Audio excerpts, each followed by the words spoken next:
speaking of getting tipsy, we have to apologize right off the bat here. And I know, Michael, you're not keen on me disclosing this, but I feel like it's important for us to be honest with our listeners. And to me, this is in part not just purely based on your talk of all of your tapping kegs last week, but purely based on the fact I want to be your character witness here. I want to represent you to the general public. Why? So, to help commemorate his relocation to a new state and his wonderful new opportunities, Michael, had a little night on the town and engaged in some adult exploits, like you do. And I'm gonna say, we do have to mention that the story ends with my favorite phrase: "Officer, the cuffs are hurting me." But here's the thing. Michael did overindulge. But he attempted to temper himself. He really, I feel like, attempted to do the right thing.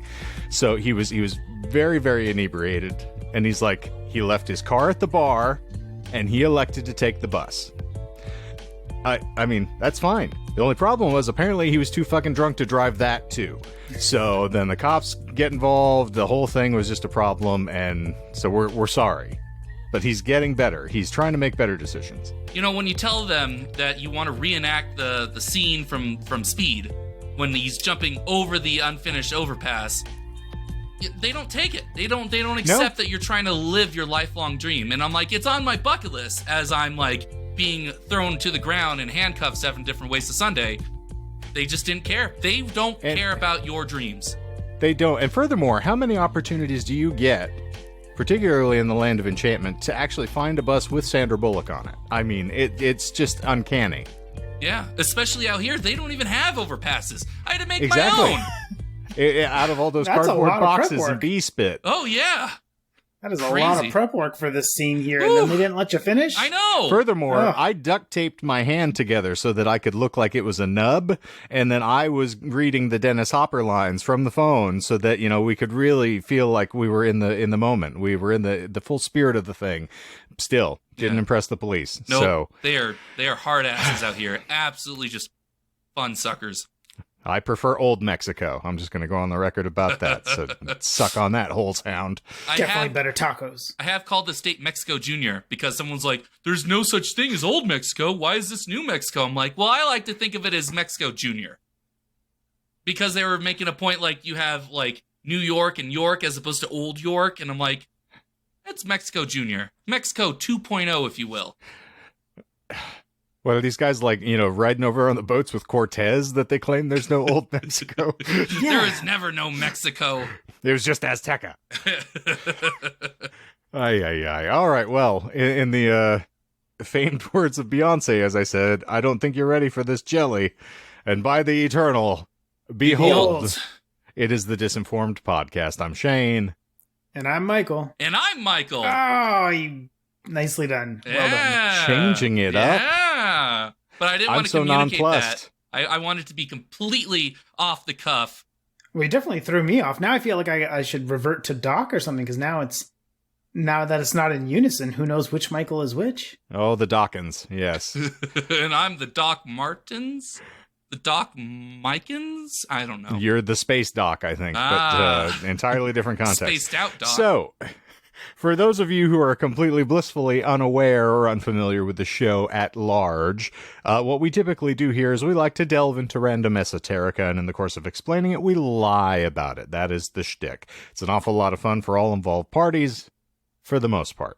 The police might still have objections, but who cares? But of course, at the end of the episode, we have a little denouement. We explained what we lied about and why, so that you lovely folks do not leave disinformed. Now, for the co-hosts, I mean, some of our ignorance can't be cured. I am 100% Almost ignorant. all. On shed you. I've greatly enjoyed, as we're watching like Forged in Fire, some of the accents really start to kind of stagger me. And that was a gentleman said that he was keeping things on a schedule. And I was like, schedule? Sounds like a self-storage unit like in lower Alabama, shed-u. I'm on the schedule. Come on down to the schedule. We get you in for $4.99 a month. You can store all the dead critters you want. Mm-hmm. I got me 4 alligators and 5 coons stuck up in my shed, you. And they charge rent. I charge them rent. Why not? They did, but I don't care. I still get to pick fleas off them. That's like interest. Tasty fleas. Anywho, all right. I'm obviously a little loopy. I've had an injection, so I'm not going to be able to explain myself for the bulk of this experience, but we'll do what we can. Them microchips. Yes, I'm getting like 7G right now, which is really fantastic. Ooh, the You're future is now. Ooh. I am officially a part of the G unit, so it's been a real blast. Enjoyed it immensely. I was, in fact, in the club. I was not getting tipsy, though, unlike Michael. So, as we discovered last week, there was an addendum to the original discussions, and I have to use plural because we only had like 7 of them, about the Satanic Panic, and that addendum continues because I am nothing if not a fuck which is long-winded, and so I'm just going to keep chatting about this for as long as y'all will have me. And I'm thinking for my approach this week, I'm keeping shorter scripts, more episodes. I will adhere to the Doc school of thought here and try to make sure that we just spread this thing out a little more. Stop. I can only get so erect. I love it when you spread them for me, Shane. That's what I've heard. Ooh. But it's okay. Saucy. And spicy. I will say, New Mexico does not fuck around with their spice. Or their hemorrhoids, apparently, if that's what we were pointing at for saucy and spicy. Yeah. Preparation Okay. age, top seller, top export. Yeah, got me that glorious donut that I'm rocking right now. But in any event, so as we discussed previously, while Michael may have looked at some of the prior sort of, what would we call it, satanic molestation, Ritual abuse. all right. Well, you say tomato, I say call the cops.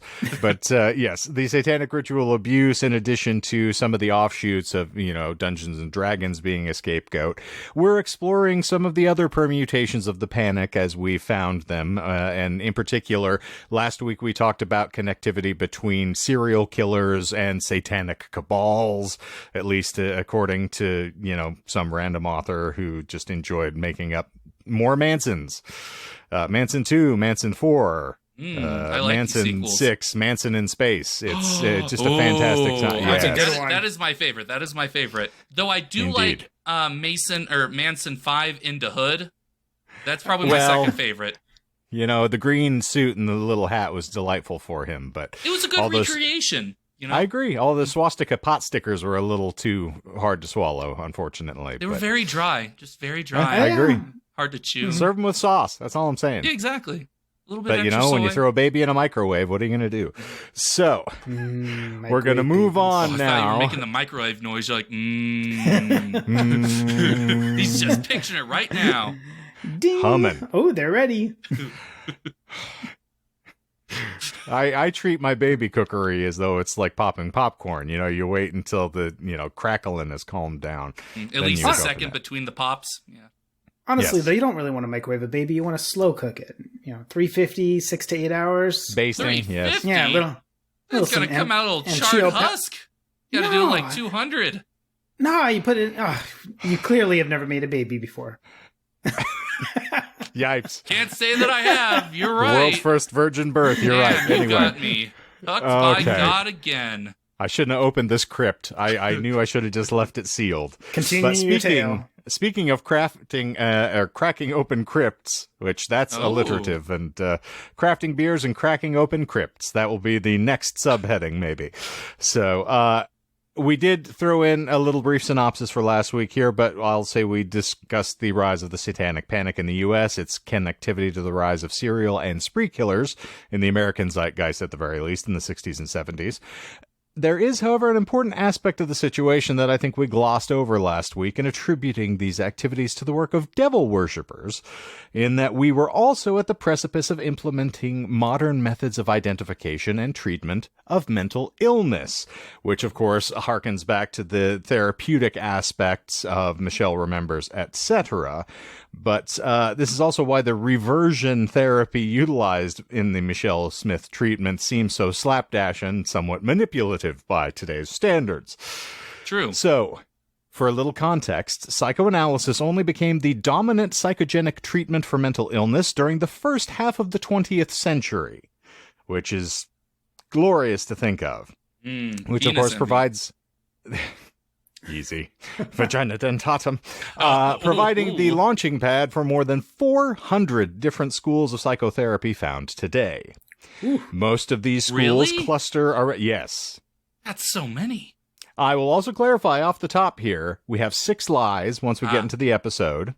None of them will be involving lists or numbers, I swear. Bullshit. That's the first lie. Nope, I will Scouts honor you. By the moon and the stars up above? Nope. He doesn't swear by that. Not anymore. Boys the mans. So I will try to keep it above board here. I will return to my more gentlemanly lying. But so most of these schools cluster around broader behavioral, cognitive behavioral, psychodynamic, and client-centered approaches to psychotherapy applied in individual, marital, family, or group formats. Because the group therapy is always the most therapeutic, I find. Ooh. I like the squint that you gave me. Thank you. I almost was like, didn't that cover most? Like, what would group therapy cover that wasn't covered in previous list? Like, I believe it, group but therapy. I mean, hence why it's added into the list. We want to like try AA to be complete. and stuff. I mean, that wouldn't fall under marital or okay, anything. that's fair. Yeah, that's fair. No, that's...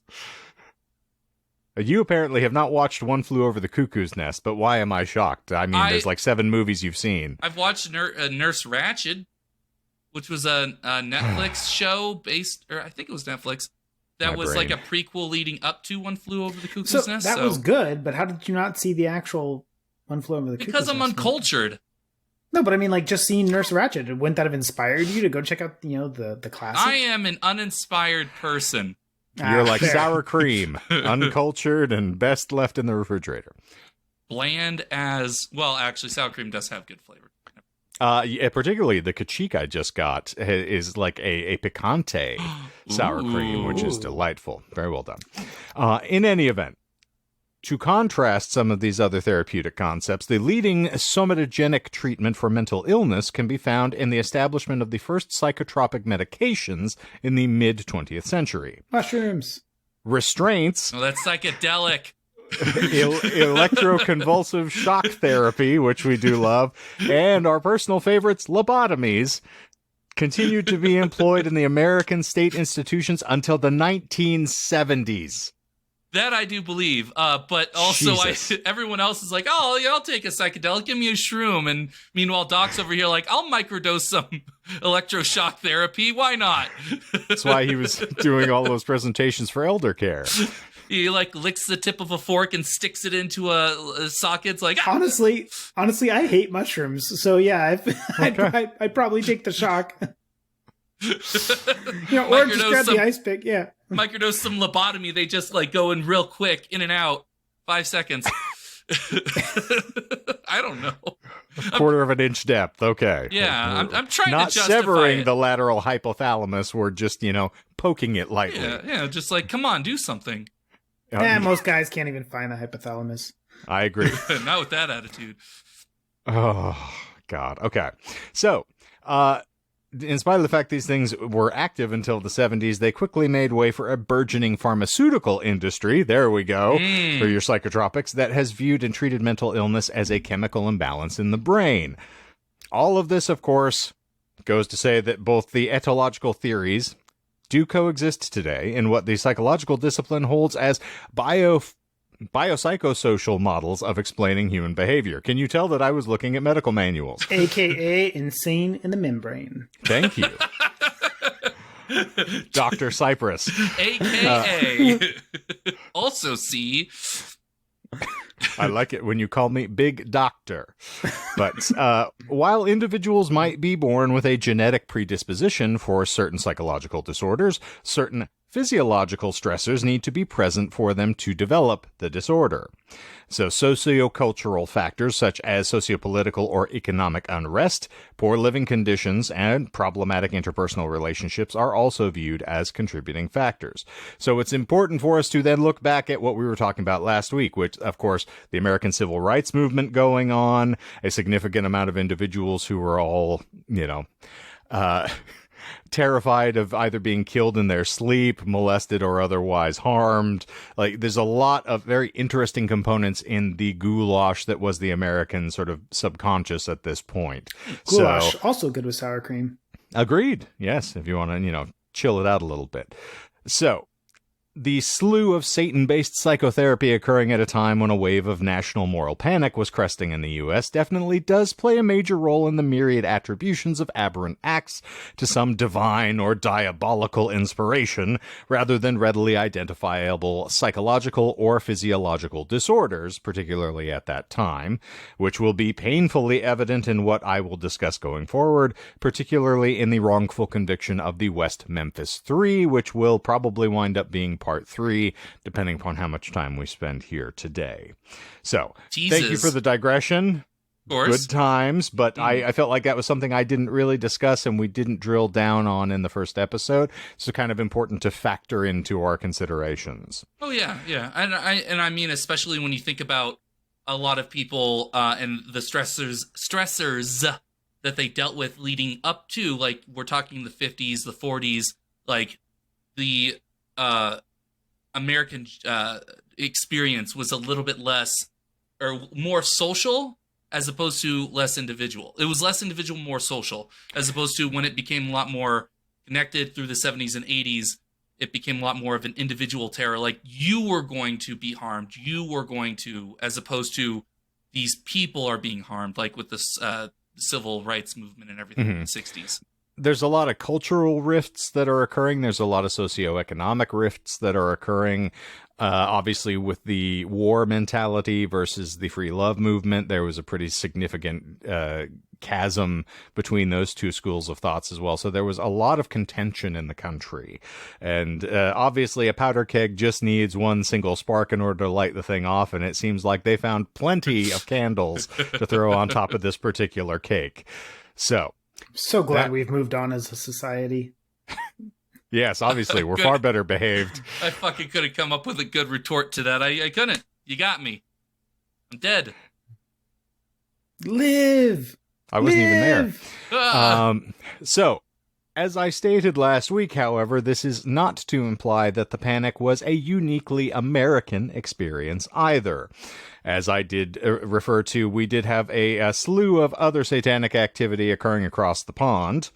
And as I alluded to earlier, but we'll throw back in here just for the sake of getting us immersed again, on October 3rd, 1990, a presentation on Great Britain's Channel 4, ITV, promised viewers solid evidence of Satanism for the first time on British television.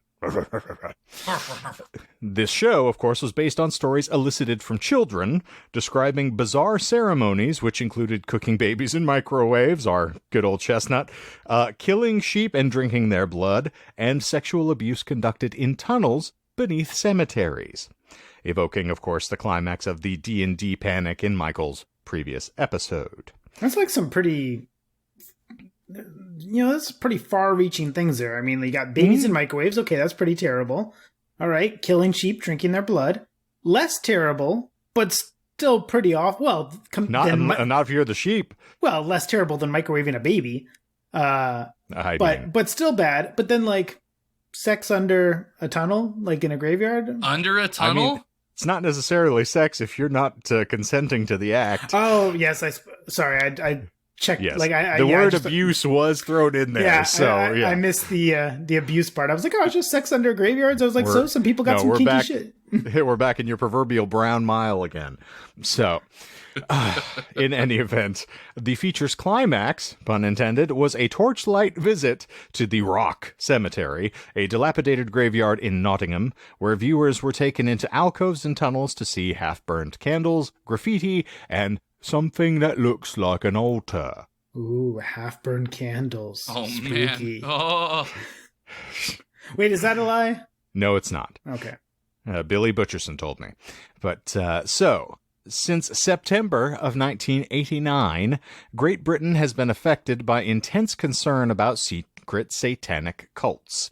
And say that 7 times fast. But in 1990, more than 20 children in a lower-class housing project near Manchester were taken into protective custody by authorities, convinced that their parents were devil worshippers. Oh, man. What the fuck? In March of 91, several more of the Orkney Islands were taken from families in similar incidents. That's several more in the Orkney Islands. Okay. My phone started. Yes, the islands were taken into custody. Whoa! Indeed. Meantime, the press and Channel 4... and take it off to... Never mind. It's more like Easter Island. They're pulling the statues, the giant heads, and just throwing them on a truck. Oh, it's the island, right? In any event, in the meantime, the press and Channel 4 then began to trade bitter blows over whether televised specials on Satanism were fact or sensation. Go figure. We need Jonathan Frakes here. Fact or fiction. No doubt. The child abuses in Nottingham were genuine enough, but the local police found the link to Satanism tenuous at best. An official report gave a scathing account of the way social workers had solicited stories of ritual abuse from the children.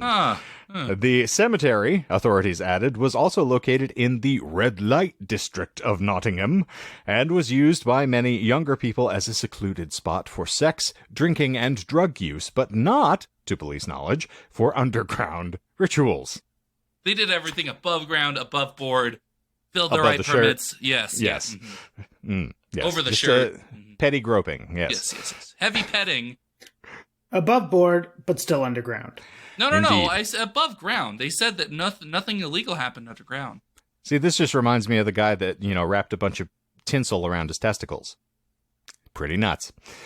But the association with immoral acts simply led many within the empowered Conservative Party in the UK at the time to point to the devil as the impetus behind all these evil impulses, painting all of the acts with the same sinful brush. As you do. And thus, a reporter for The Independent on Sunday, after summarizing the dispute, continued that it is worth recalling how the scare began. I will keep the accent because it's delightful. Indubitably. Winnie the Pooh and Tigger. But the stories started in the United States after the publication of a book which was said to be the true account of an adult survivor of satanic abuse, Michelle Remembers. No such stories preceded it, but many followed, in books, testimonies to church congregations, and in psychiatric cases. Accusations that whole towns were abusing children in satanic covens led to numerous police investigations, but to no corroborative evidence. The panic spread to Britain in early 1988 through experts from the US who spread the message to the UK in newspapers and on conference circuits. And thus, the brief history is accurate enough on recent events, but ITV's tour and search of the Nottingham Cemetery was hardly the first time that British telejournalists had shown viewers, quote-unquote, proof of satanic cults. Oh, so and they even lied about that? Yes. Oh, man. And here we're going to start getting a lot more guano balls than we have previously, and that is saying something. Ooh, now I'm excited. Yes, we're going to see a pair of the strangest Brits that you will ever encounter. And again, I've said this on and on, but there is a glorious last pod that covers this entire saga if you want to get bone deep into it. But we'll give you the high points at the very least here. All right, let's see the set of Brits and get bone deep. Let's do it.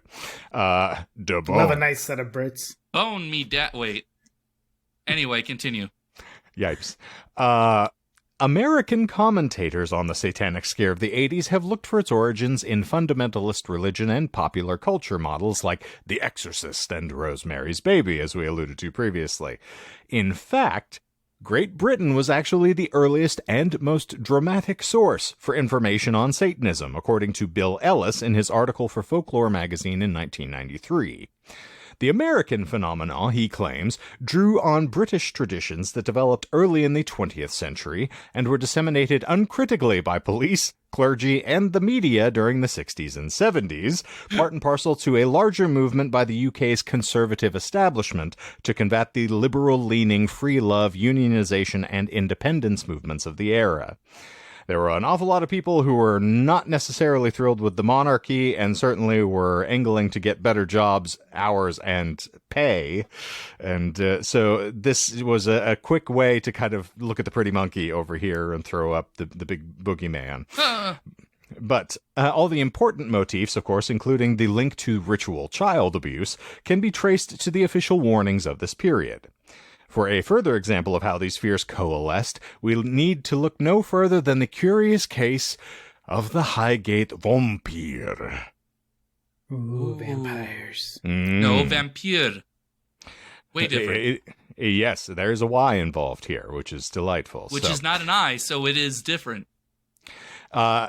To briefly summarize, during the late 1960s, rumors began to fly around London that an ancient vampire was hunting the run. Well, okay. Vampire. I'll do it every time. Thank you. You confused me. I thought we were talking about vampires, not vampires. I do not say blah, blah, blah. An ancient vampire was hunting the rundown Highgate Cemetery, a Victorian-era necropolis whose most famous permanent resident is Karl Marx. Believe it or not. You obviously don't. No, I was like, that's a lie. It is true. Yeah, he was buried there. Rats. Yeah. Mm-hmm. He was exiled from Russia and all that stuff, Were you calling Marx a rat? What's happening here? Oh, he's a rat. Easy. You dirty rat. He killed my brother. And the proletariat. But these reports proved too perfect for the sensationalist press to pass up. Soon enough, two men came to the forefront as occult experts and vampire slayers, in fact. Ooh, they slay all right. Sean Manchester and David Buffy. Farrant. Sean Manchester? Okay, no, that's not. Sean Manchester is his name. What? Yes. For real. Oh, it gets... My friend, we haven't even taken the scab off of this thing Did yet. Did he have a brother named Dean as well? It was close. It was close. I mean, Winchester is a bit far removed. Manchester, Winchester, they're like right next door to each other. The United, the orchestra, steamroller. I've seen them both play on the same field at the same time. It got a little bloody, but Chesterfields. Oh no, we don't talk about those. No. They're those are way different. We don't talk about Chesterfields. That's right. It's a couch. Exactly. Now, inspired by the assertions of Manchester and Farrant, as well as articles in the Hampstead and Highgate Express, which is a delightful name for a paper, such as "Does a vampire walk in Highgate?" I don't know why I gave it that accent, but I elected to. It was fun. One of the largest vampire hunts in British history occurred on March 13th, 1970. When 3 people showed up. No. The story, of course, though, begins on Halloween night of 1968, when a group of young people interested in the occult visited Tottenham Park Cemetery at a time when it was being regularly vandalized by intruders. Like you do. Especially on Halloween night.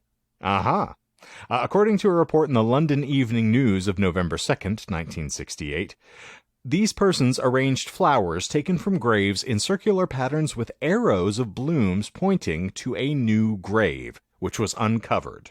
A circle of candles, later determined to have been rendered from human fat, surrounded a coffin which was opened and the body inside disturbed. It was really, apparently down with the sickness. Was it really human fat? No, it was not. Okay. I was like, You're welcome. That's a lot. That's a pretty big stretch there. I was going for the black flame candle, which was made by the fat of a hangman, so you can all have fun there. Okay. Not a lot of Hocus Pocus fans in the room, I can tell. It's been decades. Yeah, the sequel was mediocre, but the original was pretty good. Well, obviously. In any event, their most macabre act was driving an iron stake in the form of a cross through the coffin lid and into the breast of the corpse. And though the identities and motivations of those responsible were never ascertained, general consensus at the time linked the desecration to events surrounding the Highgate vampire case. Why would they do an iron cross? I mean, it's Russian. No, but I mean, isn't it a wooden stake is how you're supposed to take out the vampires? I mean, I don't think that anybody was passing around a manual of the... there's not an according to Hoyle way to dispatch. Well, if these are official vampire slayers, it depends on what author you read. I mean, this is also the 60s. And are you the aforementioned vampire slayer? It's a good question. Sounds like you think you might know more than they do about how to slay a vampire. I've seen a lot of Buffy. Well, again, Buffy... 90s and early aughts, so, obviously the Slayers weren't active at this point. I think Slayer was founded in 1977, so you had to wait a little longer for that. Yeah. Then, and in a letter to the Hampstead and Highgate Express on the 6th of February, 1970, the formerly named David Farrant, a Wiccan high priest and leading member of the British Psychic and Occult Society, which is different from the British Psychic Society, so this is going to get confusing all over the place. Of course. Wrote that when passing Highgate Cemetery on December the 24th, 1969, he had glimpsed a gray figure, which he considered to be supernatural, and was asking or entreating others if they had seen anything similar. On the 13th, several people replied, describing a variety of ghosts said to haunt the cemetery or the adjoining Swains Lane. These ghosts were described as, and again, I will remind you, there are no lies in the lists this week, a tall man in a hat, a spectral cyclist, which I would love to see, a woman in white, of course, because there's one in every crowd, a face glaring through the bars of a gate, a figure wading into a pond, a pale gliding vapor, which could just be gas, let's just be honest, and the bells ringing, and voices calling. So either this is a collection of carolers with a lot of beans in their system, and British breakfasts would imply you've probably got a few sausages, or it's spectral activity. I like that Reddit boards existed even back in the 60s there. So I saw this. Has anybody seen this? Oh, I saw a guy going into a pond. Whoa. Oh, I saw gas. And then I took pictures of 7 naked girls. They were spooky girls. Strangely enough, we will get into naked girls with Sean Manchester, though. So Sean Manchester, British author and self-proclaimed exorcist who purports to be a skilled vampire hunter, holding the title of bishop in the Old Catholic Church. So see, New Mexico, Old Catholic. Oh, your guess is as good as mine. I've heard of it. It's like... Isn't it some sort of kind of conspiracy theory that the Catholic Church, that is, the Catholic Church isn't actually the Catholic Church? Yes. And that they have a secret society that's called the Old Catholic Church or something like that? Essentially. So they stick to all the old rites, and hence why exorcism is a little more freewheeling and dealing, and you can kill vampires in this religion, apparently. He's also very fond of dressing women up and taking nude pictures of them, as we get into. It's part of his methods for trying to lure people in to help him track down vampires. Which is just delightful. How do you dress them up and then take nude pictures of them? Well, goth girls, makeup. Oh, makeup. And, okay. Accoutrement. Oh, okay. I'm sorry. I should say gussy them up, not necessarily put clothing on. Yes. Like, early version of the Suicide Girls and all that? Basically. E-girls. Now, part of his general... I'm sorry, my place was... I broke you with the e-girls. I just assumed that he had some images mixed into his article and he paused to reflect. The problem is that we cut me off in the middle of a sentence, so I was looking for a period and it's actually a comma. So I hadn't finished the thought. But so since he was holding the title of bishop in the Old Catholic Church, part of his vampire hunting included Farrant's gray figure. So he said, I have also seen this gray figure. Is the naked girls a lie? No, that is not Okay, I just sounds- paused because I thought we've stopped, we've talked about it, and I was like, this is going to be one of those times where we get to the end and it's like, So- we actually paused to chat about it, but that whole thing was a lie. No, so part of the way that he attempted to lure out the vampire was he took an individual who purported themselves to be a victim of the vampire, and then he said, to try to lure her out, rather than say, I need you to help me go kill the vampire, he said, I would like to take some photographs of you. Here's my portfolio, as you can see. And so he takes her out into a cemetery and starts photographing her naked, and he's like, no, certainly, this will be when the vampire strikes. Like, it's And then I'll be ready. Yeah, it's guano balls crazy. This whole thing is just ridiculous, And but the- in any event. Is Bishop that with an the, iron cross in your pants, or are you just happy to see me? Let me douse you with my holy water. I plan on staking something by the end of the evening, but The Yowzer. bishop of the old Catholic Church, that was true as well. also, yes, in Okay. fact. So, you'll often see this gentleman dressed as a priest, which is delightful since, again, he's photographing people. Well, at least in he's the- going after grown women if he's a priest. Well, she that was atypical? 15. She was 15 Oh. when he first met Oh, her. I never think she was mind. probably like 18 when this happened. So, in any event, long story Also, short, too. if you had said that at the start, I would have believed he was a priest, and I wouldn't have had to ask Oh. if it was a lie. No. Indeed. Yeah, I believe it. He's totally a wasting priest. time. Yeah. Unsubstantiated claims, allegedly. So the media, as they are wont to do, quickly latched on to all of this discussion, embellishing the tale with stories in the papers of the vampire being the king of all vampires. It's the Howard Stern, apparently, of vampires. Man. Or practicing black magic in the cemetery confines. See, they needed Ozzy there. If he had just toured more in England, Just he could have wait. been grabbing the bats, biting the heads off. Give me 20 minutes. We're going to have a discussion about that. So, I'm not kidding. The ensuing publicity was enhanced by a growing rivalry between Farrant and Manchester, naturally, as one is a Wiccan priest, the other is a bastard priest. So, important to note. Each claimed that he could and would expel or destroy the particular specter. And thus Manchester declared he would hold an exorcism on Friday the 13th of March, 1970. ITV then conducted interviews with Manchester, Farrant, and others who claimed to have seen the supernatural figures in the cemetery, which were transmitted early on the evening of the 13th. Within 2 hours of the transmission, a mob of hunters from all over London and beyond swarmed over the gates and walls into the locked cemetery, despite police efforts to control them. See, they very clearly had TVs at all of the English pubs. So it was just a mob of drunk Englishmen that were at the pub and, Doing all right, what they boys, do let's best. go. Yeah. It's a mobbing time. live cosplay of Shaun of the Dead, basically. But grand old you got red on you. But in any event, there were throngs of people, and the police were just like chasing cadres of folks around the cemetery trying to apprehend them. Also, it's important to note there was a law against desecrating graves in Britain for a long time, but they had since stopped the law. And then, as an attempt to dissuade Satanists from getting up to this gory activity, they then reinstated the law.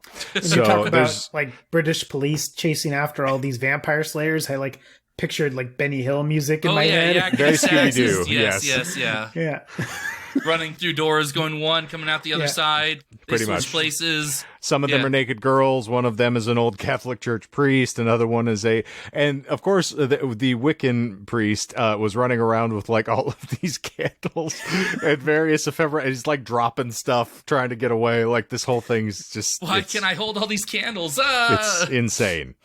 So, then some months later, on August the 1st, 1970, the charred and headless remains of a woman's body were found not far from the catacomb. Oh. The police suspected it had been used in a black magic ritual, owing to an array of arcane symbols that were drawn on the body in ash, as well as a large circle of salt surrounding the corpse, which, since we poo-pooed this last week, I will clarify, acts as a containment device for evil spirits when ritual magic is being performed. So the creature that you conjure can't leave the circle. Oh, I wasn't poo-pooing that. I was saying it was ineffective against the homeless. Because that's what he was doing. No, see, the homeless is just so overjoyed. The unhoused. Sorry. I'm sorry. My apologies. Yes, the unhoused. Don't want to get Doc upset at us again. Ooh. But, No, I'm on board with homeless. What do you mean? It doesn't seem like it. But I'm all for the homeless. They're great. And they have no room nor board. We've discussed this. Yeah, but no, that's what I was poo-pooing.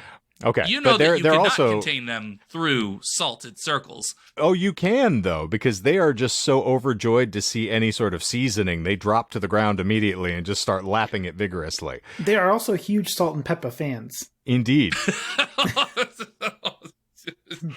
You can, in fact, ride my pony. But, in any event, Ferrant was later found by police in the churchyard beside the cemetery on another night in August. So apparently no one wanted to give up in the course of all of this carrying on. And of course, Ferrant was carrying a crucifix and a giant wooden stake. He was subsequently arrested, and when the case came to court, it was dismissed. Because no one cared to follow these things through, apparently. It's like, bullshit. You quit fucking about night cemetery. I think I'm going to call bullshit. It was not dismissed. And it was dismissed. Oh. With prejudice. And yet, a few days later, Manchester returned to Highgate Cemetery. So they're just, dueling banjos at this point. He claims this time he and his companions forced open the doors of a family vault, which of course was indicated by his psychic helper, which is important to have with you. Of course. He then lifted the lid off one coffin, believing it to have been mysteriously transferred there from the previous catacomb. So they were playing sort of like a, musical Hide the Weasel, Find the Porpoise, a 3-card Monty with the vampire corpse so that they could keep it safe from all these people hunting it. Exactly. And so, here's the priest find the pedophile, here's the pedophile find. Plot twist, they all are. And so, he was about to drive a stake through the body that was contained in said unscrupulous coffin when his companion persuaded him to desist based on this British law against the desecration of graves. So you've gone through all the trouble to go into this cemetery, identify the king of all vampires, and you're like, I can't do it. I want to get taken to court. Ooh, yeah, the law holds me back. I am lawful good here, not any other way. I mean, a man has to have a code. Yeah, breaking Thanks, in Dexter. mausoleums, that's okay. Breaking in, tressing and passing. Actually, I was going more for Omar from The Wire. Ooh, thank you. Yes, Omar coming. But yeah, no, that is where I would draw the line too. I would break and enter, insult, but never desecrate. Never desecrate. Insult. You didn't get the honey nut. In any event, so subsequently, rather than stab the bloody thing, they just stuffed the coffin full of garlic and incense, then staked the lid back closed, and they're like, that'll get him. He can stew in his own juices. And then they left. All right. Yeah. Great approach. Is that a lie? No. True. Oh, my goodness. Yes. And that didn't count as desecrating. No, that was just, zhuzhing. Oh, okay. If you can put flowers on a grave, you can stuff garlic inside of it. Yeah, you need a salt on this corpse. And some onion powder. Salt bay it. yeah. And some there, and some there. There's some incense sprinkled across the top of the grave. In any event, there was then more publicity about Ferrant and Manchester when rumors spread they were going to meet at a magician's duel on Parliament Hill on Friday, April 13th. They love Friday the 13th, these folks. Which of course never occurred. They had gone so far as to create and distribute posters advertising the fight to try to get onlookers. Bring your wands, gentlemen. Subsequently, the police intervened and they're like, no, you're not doing this, you jackasses. Leave each other alone, stop play. And so the duel never took place. Just like the start of the episode, the police have to ruin all the fun. Yep. Yeah. Later, Ferrant was jailed in 1974 for damaging memorials and interfering with dead remains in Highgate Cemetery, so apparently somebody didn't take the law seriously. And it also makes you wonder, define interfering. I'm just interfering with the dead remains here, don't mind me. Yeah, some salt here on the face, some pepper there on the chest, some garlic, If you're stopping the maggots and the worms from getting to it, apparently that's interfering. You're supposed to just leave them to the natural devices. But vandalism and desecration, of course, he insisted had been caused by Satanists, not him. It was like that when I found it. I was just protecting it from getting worse. All those I wasn't damn even Satanists. there. Yeah. So, long story short, too late, Farrant and Manchester then wrote and spoke repeatedly about the Highgate vampire, each stressing his own role in the exclusion of the other.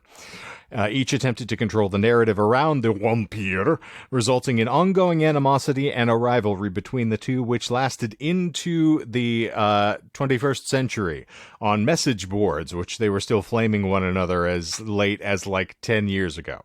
Wow, really? Oh, so they're like ancient. They're vampires themselves. Indeed. Well, appropriate you say that, because the feud continued, marked by insults and vindictiveness, until Farrant's death in April of 2019. Aww. Yes. Whew. At that point, Manchester put the argument to bed and said, he was a great person to have debates with, and while I didn't agree with his methods, I do appreciate him as a person, and so Godspeed, tip, you tip, merry gentlemen. Cheerio. Yes. God save the queen. I've got some more naked girls to photograph, so excuse me. But of course, it's Manchester's claims we'll put more of the focus on for the sake of this conversation, as in his book titled From Satan to Christ, he claims to have infiltrated a loathsome cult of demon-worshipping Satanists, exposing their evil practices to the world via his mouth. And you got me right when I was in the middle of a yawn. I didn't know how to do it. Sorry. And of course, his sensational photographic evidence. Sensational is a good word. He's very fond of photographs. And of course, he rescued an innocent young woman who he brought to the party, who, strangely enough, bore a striking resemblance to his present-day wife. From their clutches.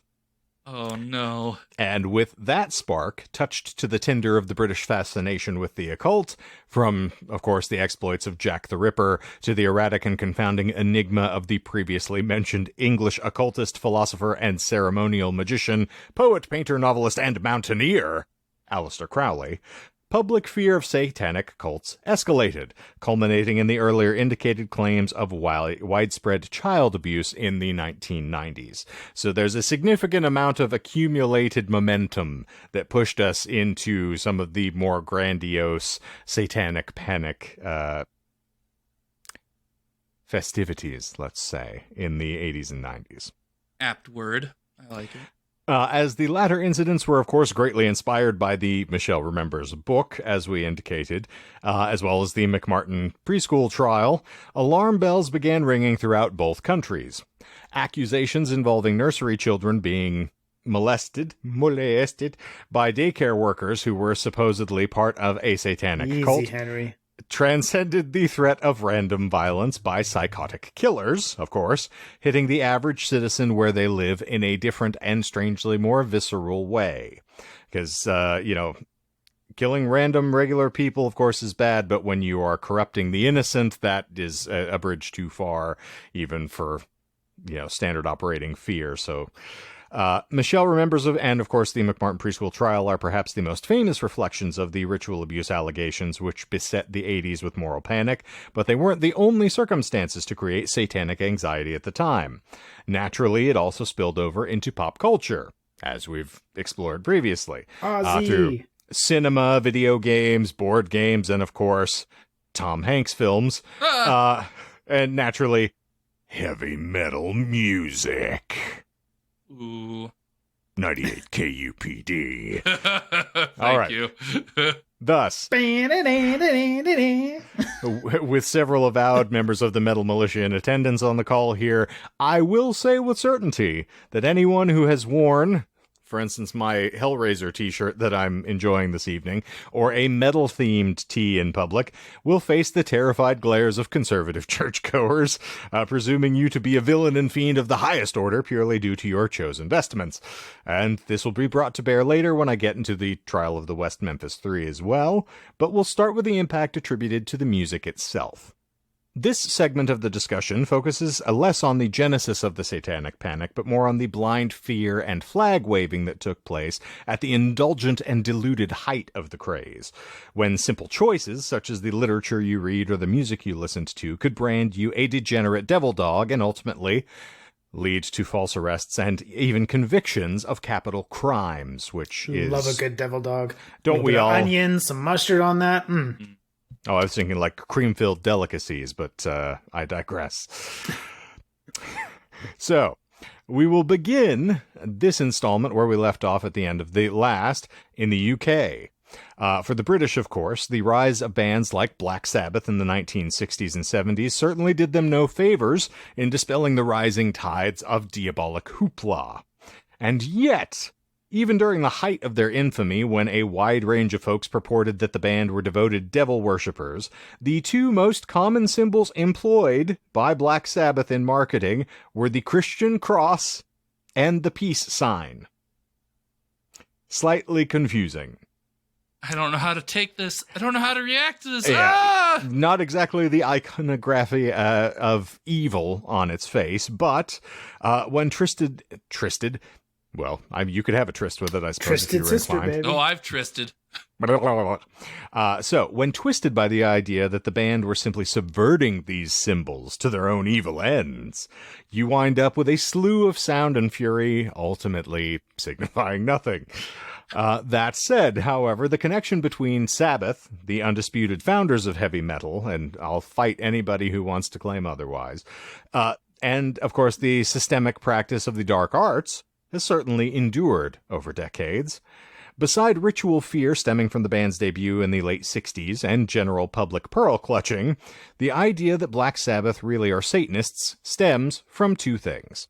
The band's name, of course, and the genre in general.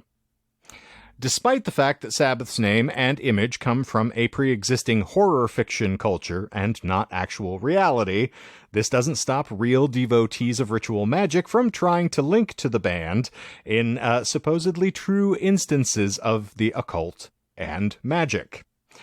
Due to public fears over the excesses of the counterculture and the Manson family murders, filmmakers found a way to cash in quick by making devil-heavy fright films.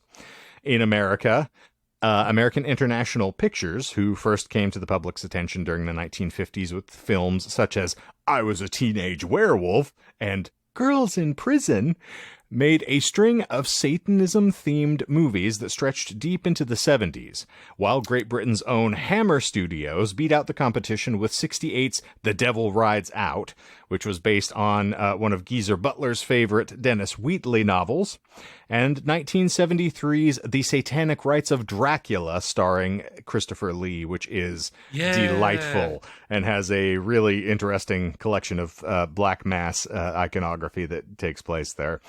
Ooh. In any event, before long, horror fans began to emulate in their everyday lives practices they observed in films. And thus, sometime around the 1970s or so, freaks with white makeup and black robes started showing up at Black Sabbath concerts. As Ozzy himself details in his autobiography, I Am Ozzy, these freaks wanted Black Sabbath to come along as well. I couldn't believe it when I learned that people actually, practice the occult, man. Freaks with white makeup and black robes would come up to us after gigs and, invite us to black masses at Highgate Cemetery in London. And I'd look at them and I was like, look, mate, the only spirits I'm interested in are called whiskey, vodka, and gin, okay? And at one point, we were invited by this group of fucking Satanists, man, to play at, Stonehenge, and that was fucking weird. And we told them to fuck off. And so they said they put a fucking curse on us, man. And you can imagine, I was like, Sharon! And then, mind you, we did buy, a Ouija board at one point and had, a seance and scared the shit out of each other. Other than that, man, it was just all a bunch of malarkey. So translated, he got a lot of people asking him to do stuff that he didn't want to do. In any event, yes, there were a significant amount of people who believed in sort of the image that Sabbath had cultivated and would show up asking them to accompany them to, to a number of other odd ritual instances, to which they said, no, the only spirits I'm interested in are called whiskey, vodka, and gin. Not shocking. He's got good taste. Yes, no doubt. When you snort ants, it helps to kind of heighten the palate. But while this might sound like a group of working-class kids from Birmingham giving the old toss-off to a bunch of all-too-serious occultists, the truth is that the occultists, who were most certainly not serious magicians, it's joys of editorializing, I suppose, were more than likely dipping too deep into their own favorite fiction. Take Ozzy's paragraph, for example. First of all, Wheatley's The Devil Rides Out contains a scene in which a coterie of well-heeled Satanists summon the devil while performing a ritual orgy at Stonehenge. Go figure. Plus, the novel... Is that a lie? No, it is not. Oh, my goodness. Plus, the novel also describes how a powerful warlock, a Aleister Crowley approximation called Mokata, tries to lay multiple curses on the novel's heroic protagonists. Mokata! It's one of my faves. It's a good name. Sounds like it's a cheese. Evocative. Yes. Actually, you know what? I do love my quesadillas with some good mokata cheese. You gotta have a little green chili, a nice thick hunk of mokata. Oh, yeah, because it melts nice and smooth. Oh, yes. And then no when bubbles. you cut through it, and it doesn't stick. It doesn't stick anywhere. Nope. It's like... But it's got a great chew. Oh, yeah. Good spread, nice pull. That's what you want. So far, so fake, right? But this part takes the proverbial devil's food cake. Yes, I went back there again. As we return to the concept of black masses in the now infamous Highgate Cemetery that we referred to earlier. They keep getting on the escalator. So who knows what could have happened if Sabbath actually did accept the invitation to Highgate so many years ago, when there's a bunch of people running around just cracking open graves and throwing salt at each other. We can assume nothing too dramatic would occur. Of course, after all, people back then already thought Sabbath were knee-deep in the occult, so it's safe to say religious protesters probably would have still been showing up at the gigs afterward. But then again, Sabbath, who were regular lads and just wanted to scare some squares without actually believing any of the mumbo-jumbo, may have slapped some sense into the vampire hunters who couldn't jump on the bandwagon fast enough. There remains a final option after Geezer Butler's experience with a dark shadow looming over his bed, which is, of course, immortalized in the song Black Sabbath. Maybe, despite Ozzy's being dismissed from the band, the Sabbath boys didn't want to scare up any further trouble, so call it the supernatural installment of Scared Straight. And so, in the summer of 1984, a 17-year-old drug dealer and self-professed Satanist, Ricky Casso, murdered his friend Gary Lowers in the woods of Newport, New York, while high on mescaline. As you all too often are. If you're a Hunter Thompson devotee, that's one way to go. It's the only way to fly. But according to the coroner's report, Casso allegedly stabbed his friend 36 times and cut out his eyes. My apologies to anybody who wasn't prepared for this. Which led to the media propagation that the murder was ritualistic in nature. Well, granted, he did grotesque things, which we didn't see coming, but, there was a certain purpose behind it. So then you could claim it is ritualistic by definition of something is happening for a reason. Right. And here we are back again in the mid-'80s, so we are right as everything is really starting to bubble up and officially hit the boil, so it's going a lot of fun. Naturally, if you're going to level any accusation, it's not, he was tripping on mescaline, it's, it must be the devil. Yeah, but the devil made him self-defense. If you take mescaline and you switch the letters around and add some and remove some, it spells Satan. He was a vampire. He kept getting up. I had to keep stabbing him, man. It's crazy. He kept getting up, and he kept getting knocked down again with another stake. It was We're back to Chumbawamba. Chumbawamba, yeah. By the way, there's a significant amount of chatter going on our YouTube page based on the Chumbawamba short that we had up. So people are debating what is the best Chumbawamba song to get an Eiffel 69 to. So go back, look at the comments. I'll shout everybody out. It's a grand old time. I'm keeping things alive over there for you. But yes, very entertaining. You might as well check that out. And thank you all for the engagement. We're delighted to have you along for the ride, I assure you. We're also and that car does agree, too. Indeed. We're getting comments on our Spotify posts with the episodes as well, in case you did not see. So that engagement you've been long craving, Michael, is finally happening. Yes. You just would never know. Nope. Live in a bubble. So, after all of this nonsense with Ricky Casso, Jimmy Troiano and Albert Quinones, who were friends of Casso and Lowers, were also present at the crime and told police that Casso commanded Lowers to say you love Satan, before he took his life. Lowers, in one of the most heartbreakingly, innocent responses ever, replied with, "I love my mother." Aww. Which is awful. Right in the feels. Jeez. Yeah. So, for weeks following the murder, Casso would lead local teens into the woods and show them the body and brag. So this is obviously a very well-adjusted individual who has a lot of respect for society and its laws.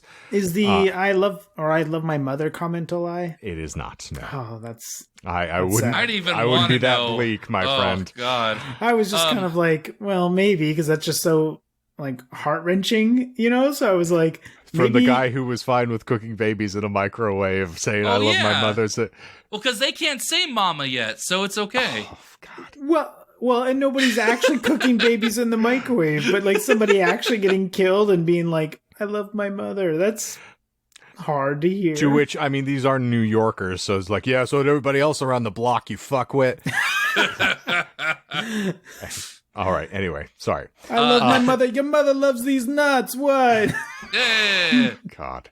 So was he actually taking teens into the forest? Yes, he was leading a guided tour of the woods and his various activities. How long do mescaline trips last? Because I don't think the mescaline's the issue here, friend, and we'll evidence that by... He then told some of these teenagers that he killed Lowers because Satan told him to. Not Jodie Foster this time. And he did believe that the devil manifested in the form of a black crow. Ah! Jimmy Page was not present at the show, however.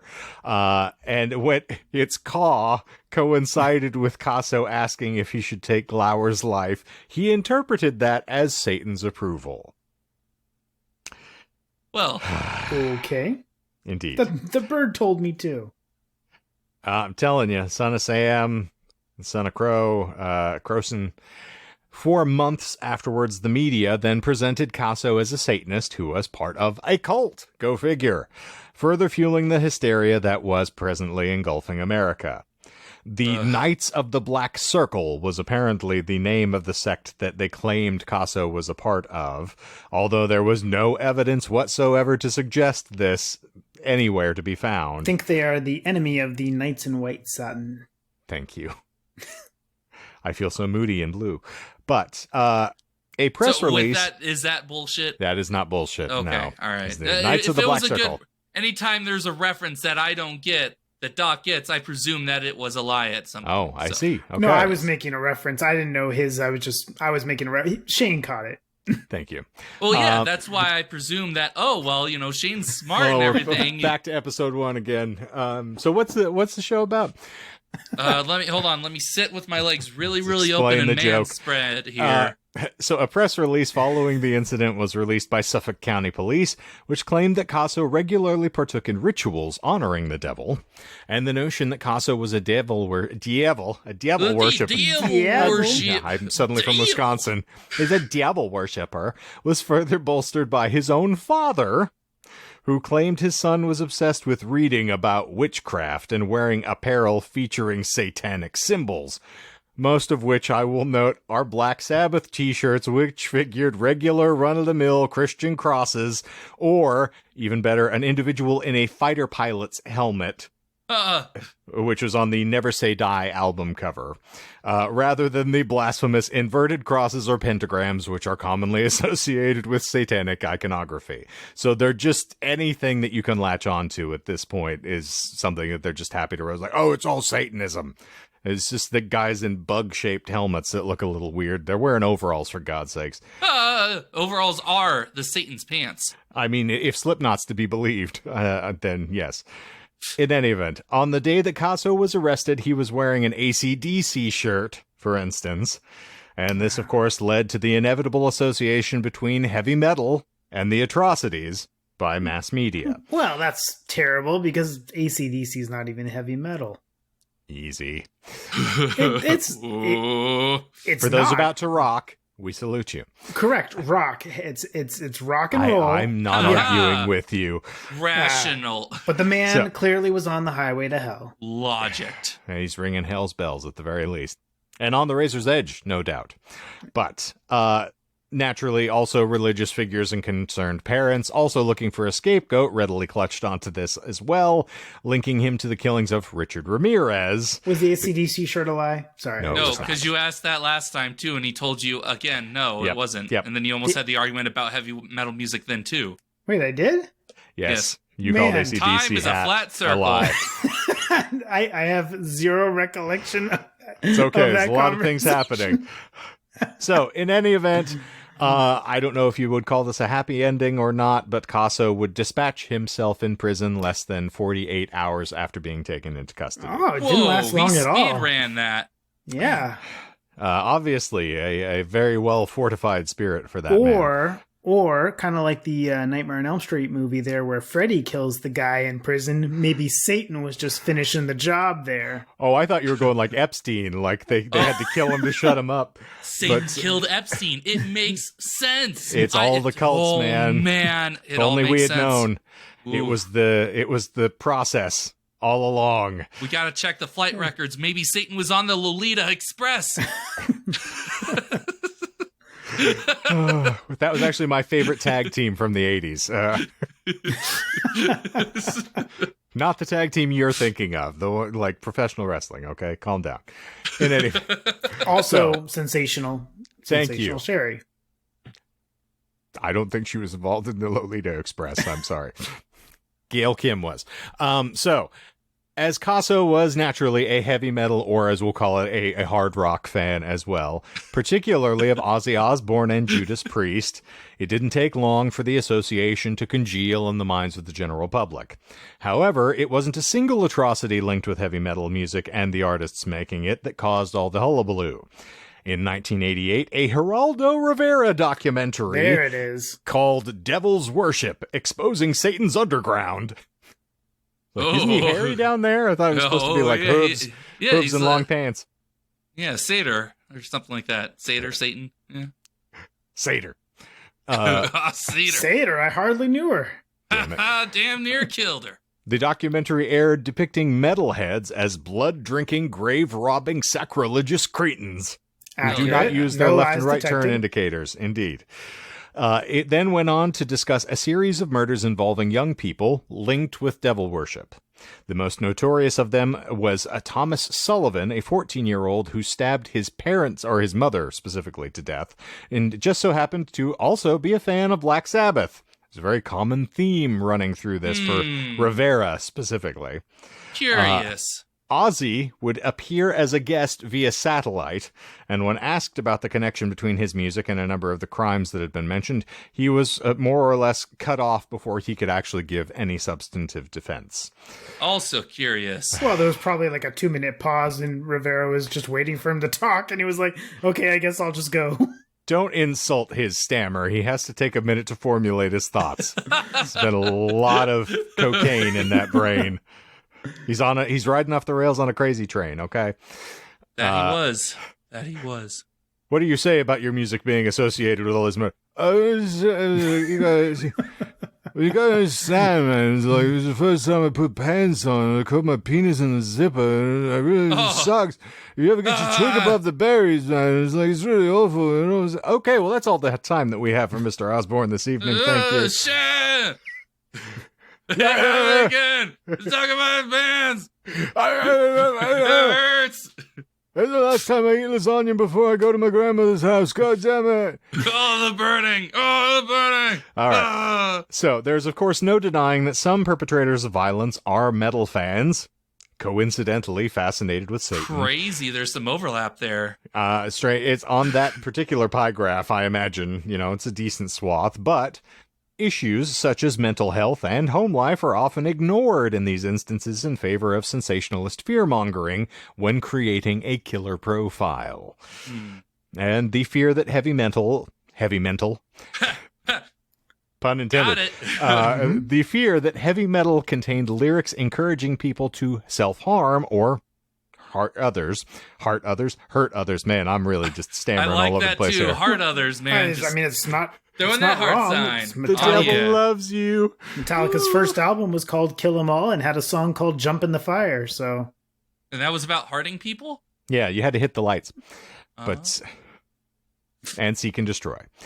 The fear, of course, was never more prevalent than in 1985, in the full throes of the Satanic Panic, when a 20-year-old James Vance of Blythe, California, tried to sue Judas Priest.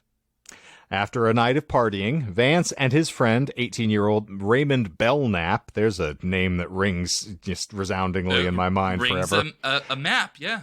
Belknap, yeah. Thanks. Headed for a local playground and gave the old lead salad to the brain. Sorry, when you said that, I thought insane in the brain again. Sorry, okay. They shot themselves, okay? That's the thing. I was trying to be a little... Not sure that, yes. Do they at the have Marcy playgrounds? Playground. Okay, I didn't believe that they had playgrounds in Blythe. I thought it was just a gas station. The whole world is a playground when you're in Blythe, California. I mean, not wrong. Not wrong. And plus, there's a satanic cult that's based there, as we well know. So, what are you going to do? What else are you going to do? Yeah. Indeed. Naturally, Belknap did not survive the incident, but Vance would go on to file a lawsuit against Judas Priest, claiming that the subliminal messaging within their Stained Glass album drove him to the act. Ultimately, the band and their record label will avoid any legal responsibility for the tragedy, but even empirical evidence was not enough to convince concerned parents and moral campaigners that subliminal messages promoting suicide and devil worship were not possessed in heavy metal records that their children were listening to. I remember like 15 years ago getting caught down like a YouTube rabbit hole of like listening to records played backwards, like Led Zeppelin, Stairway to Heaven, and just some like creepy stuff that you could hear with it, and like the very creepy satanic voices of like kill yourself and stuff. And it's like, whoa. Trippy, man. It's like if you play anything backwards, it's probably going to sound diabolical. Yeah, exactly. Because its chord progression is backwards, and it messes with our head. And your mind starts to ascribe, rational thoughts to something which is not rational. And it's not even necessarily the mind doing it. When like the videos that I'd watch, they'd have closed captions on it, right? Oh, telling you so what the it's Ghost Adventures trope. Yeah. So I'm reading it, and then of course, when you're reading it, that's when you can. Oh, okay, I can hear that. Like I can kind of see. But if you had just taken away the words there, I'd be like, this is just a bunch of gobbledygook. But I remember I got like I spent one night. I was probably up till like 3 or 4 o'clock in the morning. Had to work the next day. Felt like crap. But up until like 3 or 4 in the morning, just down this rabbit hole of like all these records backwards and sitting alone in my dark house, and I was like, oh God. I was like, Satan's coming.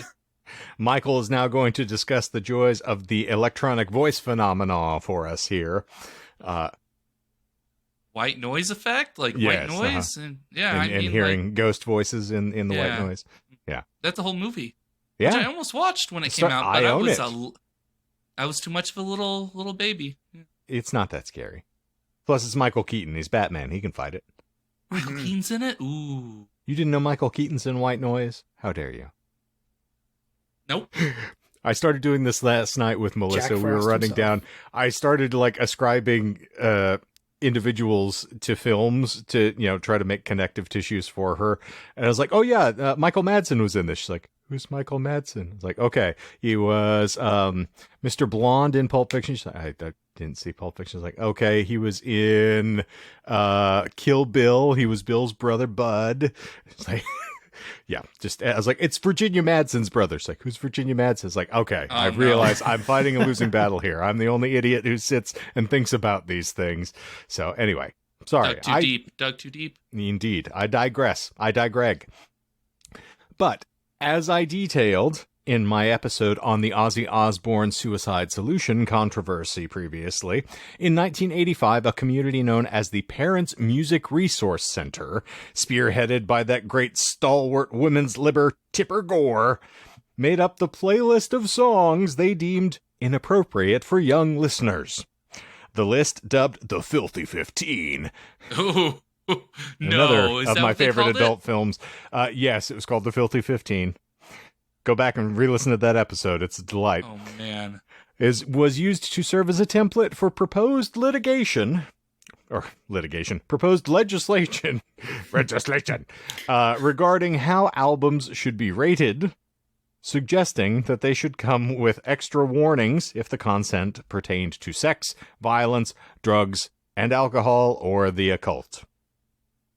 Of the 15 songs, 9 of them were metal, including Judas Priest's Eat Me Alive, Motley Crue's Bastard, AC/DC's, now we're going to argue about this, Michael, they categorize it as metal. I apologize, I didn't say a word, I just shook my head at the idea of Motley Crue. He was talking to me. Indeed. Oh, okay. And AC/DC's Let Me Put My Love Into You, Twisted Sisters, We're Not Gonna Take It, which sounds like those two were speaking to each other, but I'm not sure. Yeah. Wasp's Animal, which is one of my favorite parenthetical ever, Fuck Like a Beast. Delightful I was song. like, oh, Animal, that's not terrible. Fuck Like a Beast. Okay. All right. Sounds like something Joe Rogan advertises. In any event, Def Leppard's With my supplements, you'll fuck like a beast. If you take Order enough now, of this, 60% off. If you take enough horse dewormer, you'll fuck like a beast. Also included Def Leppard's High and Dry, Merciful Fate's Into the Coven, Black Sabbath's Thrashed, and, of course, as we mentioned, the eponymous Ozzy Osbourne's Suicide Solution. However... Fascinating that, too early in the game for Metallica, so that's not necessarily surprising there. But I would imagine if I was Kiss, I'd feel a little left out. Like, Love Gun doesn't make it, Motley Crue's on there, but Love Gun can't be. Come on. Man, I don't know when you became the apologist for Kiss, but... Okay, Kiss in the 70s, classic, okay? You enjoy classic Kisses in the 70s. And the last two albums, Sonic Boom and Monster, both phenomenal albums. Well, you should dress yourself up as the cat kid. I will be the Starman, and we can have a grand old time here. I'll be the demon. See, they got a guy named the Demon. How do they not get a guy on? He literally spitting blood from his mouth. How do they not get a song? He's not Satan. It's all Shannon Tweed's fault. I'm saying that right now. Tipper Gore, I'm so disappointed. Tipper. Not Damn too hard, she'll I'm fall not over. tipping her now, yeah. Indeed. So, 15%, however, I don't think so. Okay, it's Mr. Pink over here. However, what's interesting is how much they failed to capitalize on the satanic mass panic as much as they could have. Missed opportunities. For example, they chose an AC/DC song with sexual lyrics as opposed to, say, Highway to Hell or Hell's Bells, as we talked about previously. Those were two of the band's biggest hits as interpreted as occult-themed music, and, of course, owed to their connection to our resident fiend, Richard Ramirez, as well. I think Richard Ramirez's adoration of the band alone could have been enough to inextricably link them to the devil, but... That said, AC/DC did not escape the controversy of Ramirez's heinous act. Their 1979 song Night Prowler was accused of being the inspiration for Ramirez, even though the song's about a guy who sneaks into his girlfriend's room at night when her parents are asleep for some canoodling, as I alluded to previously. Canoodling with Tipper. In any event, the headlines, of course, then even accused the band's initials to mean Antichrist Devil's Child, as we talked about, even with, the acronym for KISS being Knights in Satan's Service and all the other nonsense, since I don't want to leave KISS unexplored here. Thank you. He would complain. He would have left a comment. Your kiss is on my lips. You're out of touch. I'm out of time. With my love gun? Wanted to be like Tony Schiavone right now. We're out of time! But in the end, a parental advisory sticker was agreed as the best course of action to take by the PMRC.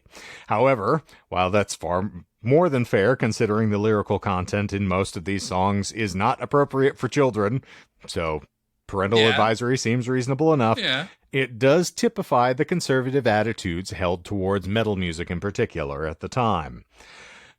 And as the Satanic Panic epidemic cooled down heading into the 90s, the stigma attached to metal and devil worship was still causing a stir.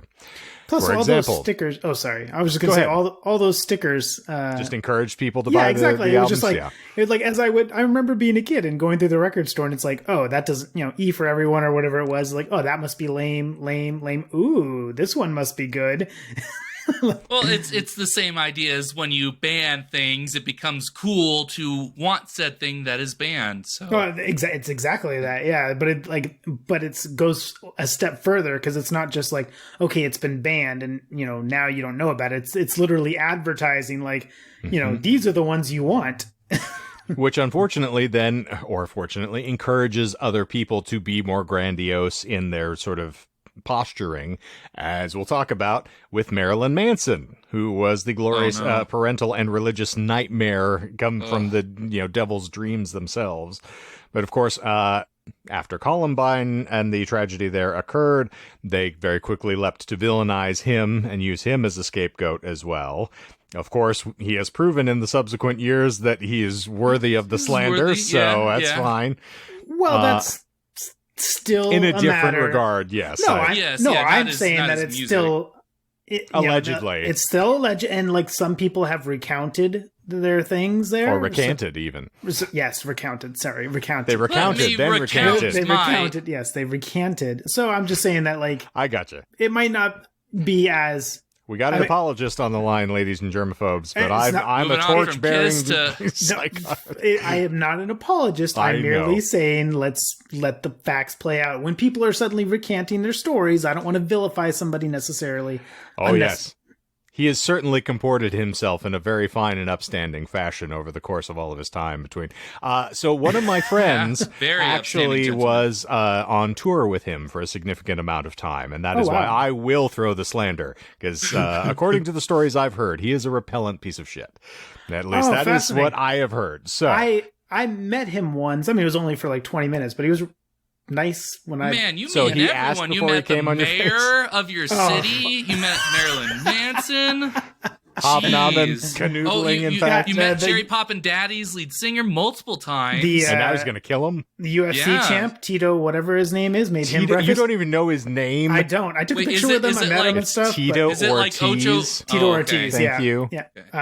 I met him, made him breakfast there. David Hasselhoff, as we've talked about before. Stone Cold Steve Austin, Eric Roberts. All you three just of them? had a bed and breakfast going on. But for Stone Cold and celebrities. Eric Roberts were together. They had breakfast together. This is a relationship bombshell that we had never heard of before. I was going to say. It was when they were filming The Expendables in Vancouver, so they came in, made them both breakfast same time, they ate together. And he said, "God damn, kid, that's some good eggs." big effing guy. Oh, yeah. I thought you were going to say really big in eggs. He ate a lot of fucking eggs. I mean, you'd have to. Come in here, goddamn! I got 14 egg whites. Got to get myself some breast chicken. Got to make sure I get my pump on.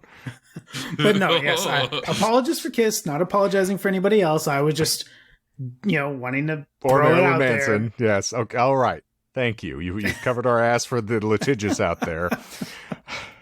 Legal gives it a thumbs up. Well, Shane knows somebody, so he can call him that from his own personal experience. I'm just going off like, I don't know. It didn't seem terrible. I met him that one time, and he didn't spit on my head or put his testicles on the back of my neck. So obviously, he's a pretty good guy.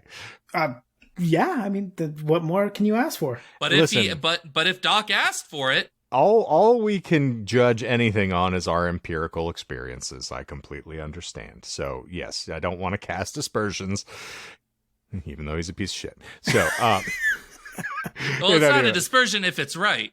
In any event, much did make like some damn good Judas. albums, though. God, I sorely disagree there. We're just going to part company. Antichrist Superstar is so good. I mean, if you can find a tone on that record that's coming out of his mouth, I didn't realize that atonal screaming like you have cats evacuating from your asshole is considered musical performance. But maybe I'm wrong. It's a matter of taste. And wrapped in plastic it is noise. Mechanical Animals or whatever it is. The cats are wrapped in plastic? No, wrapped in plastic from the first album there. That's a great homage to Twin Peaks. Shut the fuck up. I don't give a fuck about any of this Marilyn Manson nonsense. We're moving on. Moving on. Much like Judas Priest and the Cherry Poppin' Daddies and others back in the years before, Manson was directly blamed for inspiring crimes committed by Dylan Klebold and Eric Harris because they were fans of his music. And of course, Manson's Church of Satan membership didn't do his wholesome image any favors either, and that is all that we will say about Marilyn Manson on this episode. Now, moving into the new millennium, bands that I love, like Slipknot and Mudvayne, were building their own reputation by being just as immersed in controversy as they were for their musical output. During the 80s, however, the moral panic was directly linked to Satan and a genuine cause of anxiety for many a religious leader and parent, as it permeated throughout pop culture as a whole. So there's always going to be some sort of controversy associated with entertainment, particularly anything that is a little subversive of our more conservative natures. And I'm Irish for some reason, apparently. But, I mean, we throw this thing at film, video games, comic books, even, as we've discussed, at random fan fusions. So, everything's taboo if you don't want to parent properly. And I will put that on a t-shirt. I wouldn't mind having that as a t-shirt if we ever had a merch store. That would be good. Okay, I'm all over it. Long story short, Too Bloody Late, scapegoating, of course, still follows us into this very day, and particularly anything associated with metal these days. And it does go into other facets of pop culture. It probably always will. But if Ozzy came along in 2016 dressed as a vampire singing about alchemists, most would brush it off as merely daft fun that it should have been construed as in the first place. As science has advanced and we've gained a better understanding of mental health, as I alluded to earlier, with countless theories refuting entertainment as a direct cause of crime, violence, self-harm, and lesser intelligence, it does make the Satanic Panic epidemic seem rather ridiculous in hindsight. But while we can all sit back and laugh about D. Snyder defending metal in our courts nowadays, back then, he was speaking to a panel who embodied a widespread mentality that actually existed, one which you could argue failed to comprehend logic.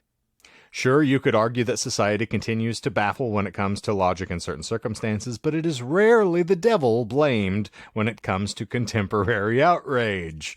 I know you can argue with me about that, but... I was going to say the most recent thing was a discourse about Target, so... I'm not familiar. No. Fire away. Okay, I will give Hoist the me on most my briefest petard. things. The most briefest of It's things. okay, I'm done. So Target is the recent Bud Light. Yeah. To be modern things. Gotcha. So they were preparing. They started stocking their shelves a little early for Pride Month, and people were like, "We're gonna pull a Bud Light on them," because that's how conservatives talk nowadays. There was a lot of threats, of bodily harm, a lot of threats of property destruction against Target, and so they backed away. And a lot of people it's the most Christian way to comport yourself, by threatening bodily harm and damage of property. Exactly. And so there was at least one picture that I had seen on Twitter that had shown what someone had assumed was being sold at Target, and it was a picture of I don't even know if it really was Baphomet, but it looked satanic. And people said that, oh, that's what Target was selling. So we were keeping Satan out of the kids' eyes and stuff like that. So I thought it was hilarious that we started talking about Satanic Panic Redux, and we're doing it again. Another Satanic Panic. Well, I'm happy to be hoisted on my own petard in this particular instance. I know we've had a lot of discussion. I felt like, in particular, the Church of Satan these days and the Satanic Temple has done a lot more to kind of, hold themselves up as the glorious apostates that they are, but just trying to make a call to reason and appeals to logic as opposed to just being scintillating and stirring up controversy, but who knows? Well, and I mean, nowadays it's so hard to truly shock the public. That's why you don't have any real modern shock rockers or anything like that. Shock the monkey. It's paradoxically incredibly easy to shock the public and incredibly difficult to shock the public. It only shocks the public if you do it unintentionally and something that has nothing to do with Satanism. So I would argue that it is difficult to truly shock the public. I think that there is a lot of feigned outrage nowadays, right? Okay, like the Bud Light selective thing, outrage. Yes. Yeah. That's what I was trying to get at, but I agree. Because I think like the early days of the Satanic Panic and like with Alice Cooper and Manson and whatnot, the classic shock rockers, Kiss, when they started, and now Montero. But now, like, you don't really have an equivalent of those nowadays because society's just kind of advanced with the pervasiveness of the internet and the wealth of stuff that we're all exposed to. You don't have that truly like shocking moments and really like kind of cult figures out there like that can have the impact that they once did. But you do have a lot more selective, feigned outrage with the Bud Light Target nonsense, where people aren't really upset, but they pretend to be. Yeah, because even with the reference to Montero, people weren't necessarily offended that it was Satan that was he was pole riding down to. It was the fact that it was they were both male. Yes, homosexuality. That's an affront to everything that's decent. So yes, that's what they were more upset with. Which I still, because I always, every time Montero is brought up, I have to say, Kids Bop has a clean version of this song, and I have read it. I will never listen to it, but it is the most bizarre. They pretty much changed all the words. Yes. So it's absolutely hilarious. Well, yeah. There's a future After Dark for you. We can listen and react to the Kids Bop version. Oh, man. But, so that I'm on it. Is officially the end of what I have for you for part 2. And then in part 3, as I alluded to earlier, we'll get into one of the most egregious presentations of the sort of culmination of the Satanic Panic itself, the Arkansas case of the now infamous West Memphis 3. So, lies. Jangle things. Was that charred corpse in the graveyard? Was that a lie? No. Then I got That's nothing. for real. Yeah, I got nothing. Okay. I mean, we tried, but zipped them right past us. Zippity-zooped them out of here. Indeed. So. Well, unfortunately, Michael, you were right. The first lie was that there wasn't a list lie. I think I unfortunately stumbled into something here, but okay. So, lie number 1 was that Ellis made claims that the American phenomenon was sort of predated by the British. Now, that he does claim that, but he did not say that it was the UK's conservative establishment that was trying to disseminate the idea of devilry. He was just simply saying that it was largely like the police, the clergy, and the media all kind of coalescing in the UK culture to push that out. It wasn't necessarily the crown disseminating the concept that's like, we've got to say it's the devil that's bewitching everybody. But there was a lot of significant pushback from folks that didn't like hippies and those that were trying to unionize, get a little more in the independent culture there. So, in any event, that's lie number 1. Okay. You got lie number 2, which was the circle of candles, later to have determined by having been rendered by human fat. Unfortunately, it's just not entirely true. Were there still candles there, though?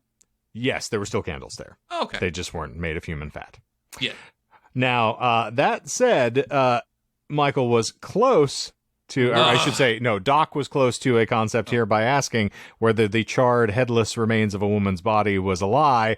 That was not a lie. However, their claim that it was related to a black magic ritual was not owing to an array of arcane symbols drawn on the body in ashes, because how are you going to see ashes on a burnt corpse? Should have drilled down more, because that's actually that's actually what got me thinking. That's why I made a note, because I was like, that didn't seem quite accurate, but so I should have drilled down and been more specific. I'll give you part credit, but and also I specifically threw in the fact that they surrounded it in a circle of salt, based on last week's discussion, and everybody's having a joy there. So yeah, that was not there. That it was a good redirect, a good misdirection. Thank you. So that was lie number 3. As we slide down here, lie number 4 is significantly further down. So Casso, the individual who stabbed his friend 36 times and pulled the eyeballs out, his father did claim that he was obsessed with witchcraft and wearing apparel featuring satanic symbols. However, the shirts that were referenced were not specifically stated as being Black Sabbath shirts. They didn't say anything about that. I threw that in for the sake of keeping some continuity.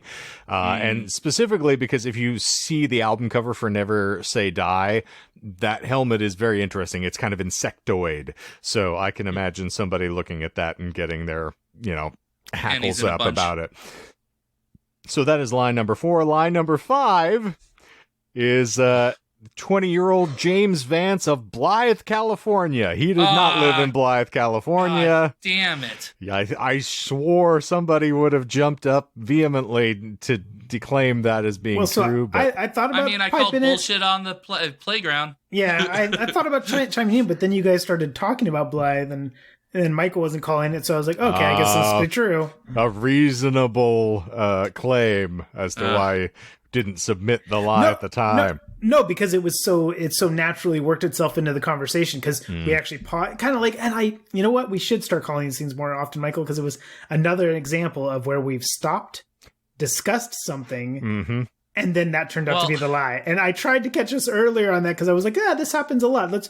But then I fell into the same comfortable habit we always do. We're having fun.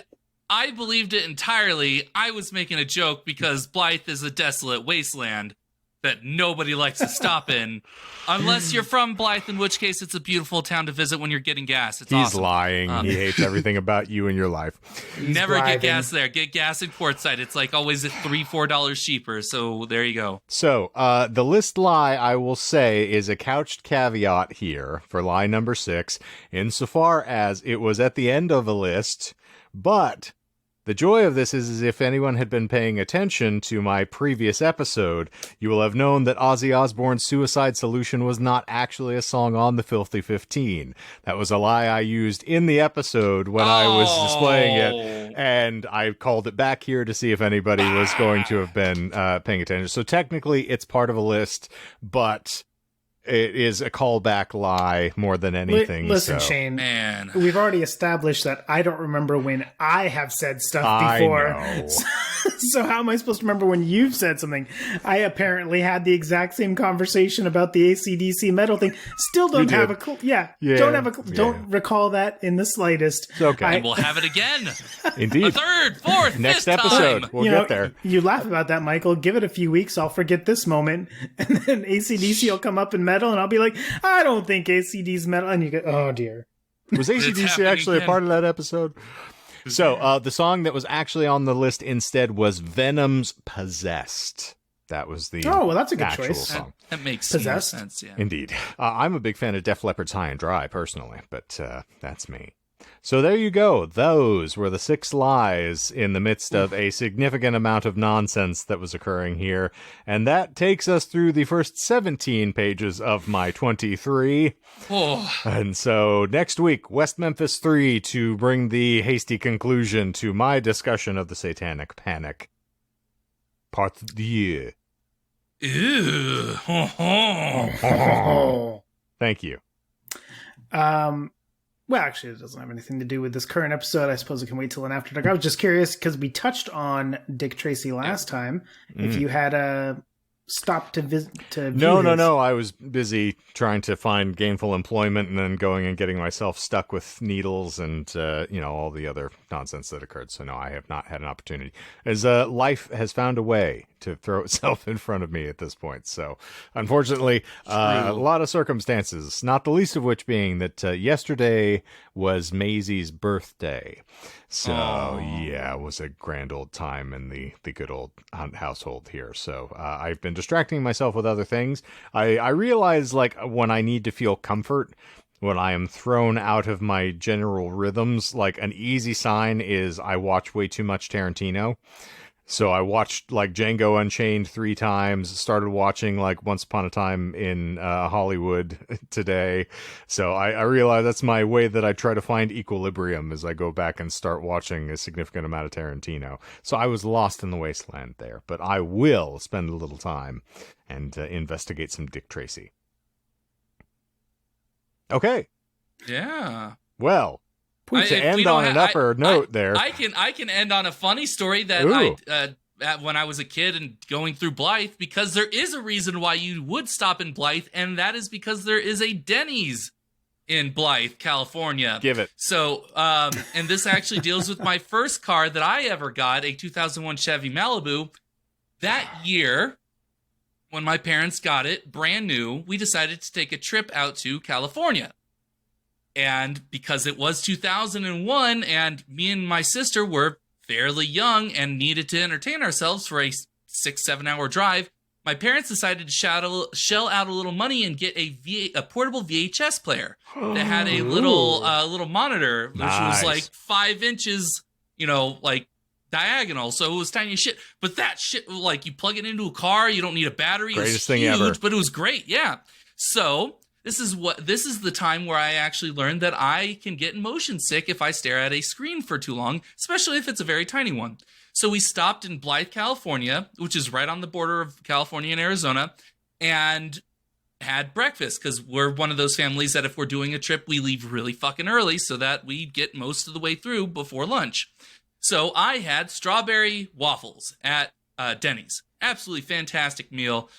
Who doesn't love that as a kid, So I ate that, scarfed it down as quickly as I could, and we got back on the road for another 3-4 hours of driving. We got into LA because we were going to Disneyland, or Dennyland, if you were. Or Dennyland. And on the freeway near the exit to where we were going, I got incredibly motion sick. And so oh, no. I saw the strawberry waffles go in, and I saw the strawberry waffles go out all over the back of her brand new car that I eventually inherited. We pulled over to the side of the road, which on a freeway in California, some of them don't have shoulders, so it was a very tight squeeze. Tried to get some of it off, but I was caked on. We got there at around noon. Our check-in wasn't until 3.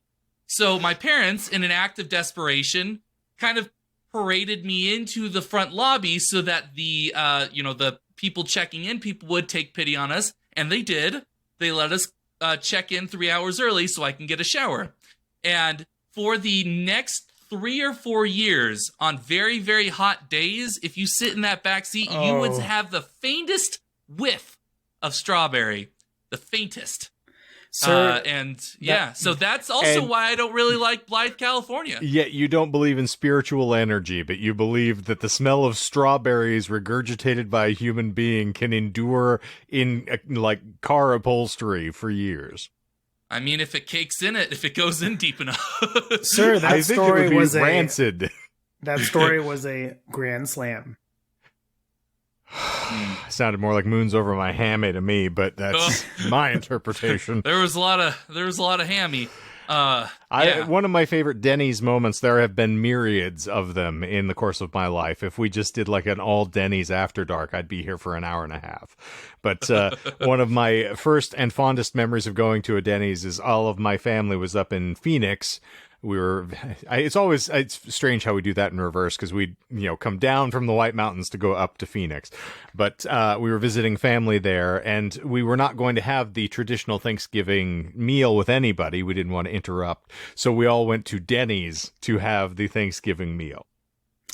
Now, being the pickiest eater of the group and somebody who does not tend to give way to anything that's traditional, I ordered a club sandwich because I'm like, hey, it's at least turkey. I still covered the bases, but I'm going to get what I want because that sounds delicious. Everyone else at the table ordered the Thanksgiving meal from Denny's, and the turkey was abysmal. Everybody was absolutely disgusted. I'm sure if they did not regurgitate, they wish they would have. And I had one of my favorite experiences just enjoying my club sandwich and my French fries and watching everybody else be miserable because they held to the tradition when they were at Denny's, which you should never do. Don't do that. Just get what you want. Well, it's Denny's. Yeah, just to chime in, I suppose, on my own, then I have the faintest quick story for Denny's myself. You served eggs to Stone Cold Steve Austin while you were a line cook at the Denny's. I remember. That was an IHOP, thank you. Cafe crepe. Never worked at Denny's. No, Cafe crap. But whoa. not when I was working there, but I can't attest to it now. Well, Chloe 2 times can. Oh, she was my general manager. Blasting in the ass. Oh. I managed her.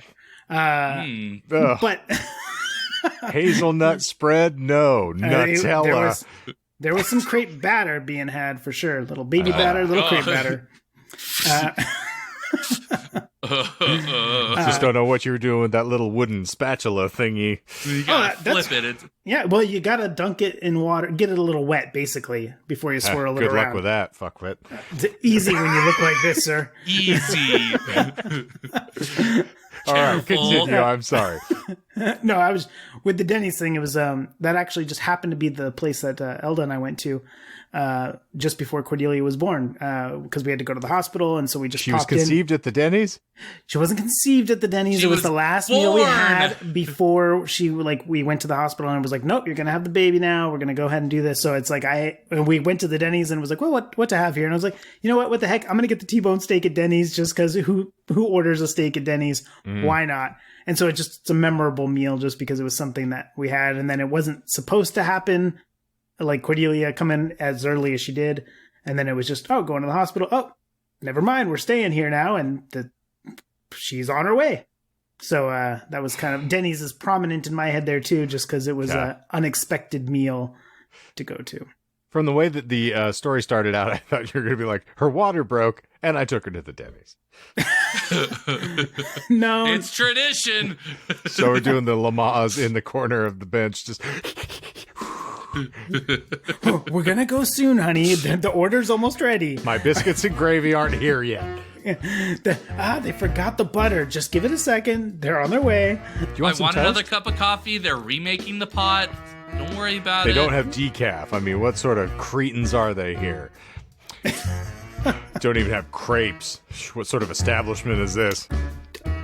Does Denny's not have crepes? IHOP does nowadays. I mean, well, IHOP. IHOP is ridiculous. Doesn't matter. Don't get me started. IHOP is ridiculous. Way too expensive. Right. Okay, well, I guess that will put a pin in our nearly 2 hour long discussion here before we finally get out. But thank you all for being here as per usual. Hopefully you're down for a little more devilry as we get into next week's discussion. But if you enjoyed what happened today, please let us know. Rate, review, like, subscribe. We'd love to hear from you. And naturally, you can engage with us anywhere you'd like on all of our defunct social media, or just comment on some YouTube clips. There's plenty of them available. We have new episodes winging your way every Fabulous Friday, so you can find us there. If you want to know how to do so, there is a link tree down in the show notes that'll take you to all of our pages. You can explore and peruse there. Michael will tell you to like, subscribe, hit that like button there. Ping it. Yep. Smash it. Tap Ping it. Wreck it. I'm gonna wreck it. Oh, gosh. So we're going to officially crepe our way out of the door here. We hope that you all had a delightful time. We will see you later on. See you on the flip side, if you will, for all of you crepe creators out there. So for the Disinformed podcast this week, I'm Shane. They're Michael. I'm Doc. I'm Michael. Get your Eskimos. Zippity zoop, right here. Get to the chopper.